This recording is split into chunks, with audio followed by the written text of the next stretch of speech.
కొత్తపేట పరిధిలోని సత్యనగర్లో వెలసిన శ్రీ నల్లపోచమ్మ తల్లి ఆలయంలో Kothapet division ex ward member Nagu, Satyanagar సంక్షేమ సంఘం దేవాలయ కమిటీ సంయుక్త ఆధ్వర్యంలో ఆదివారం నాడు బోనాల జాతర ఎంతో అంగరంగ వైభవంగా జరిగింది.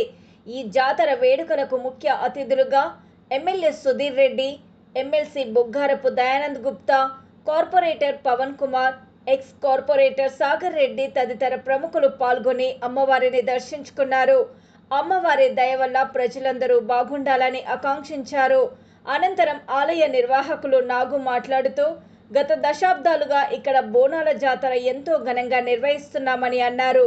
తొట్టెళ్ల ఊరేగింపు, పలహారం బండి ఊరేగింపు ఎంతో కన్నుల పండుగగా జరుగుతుందని తెలిపారు.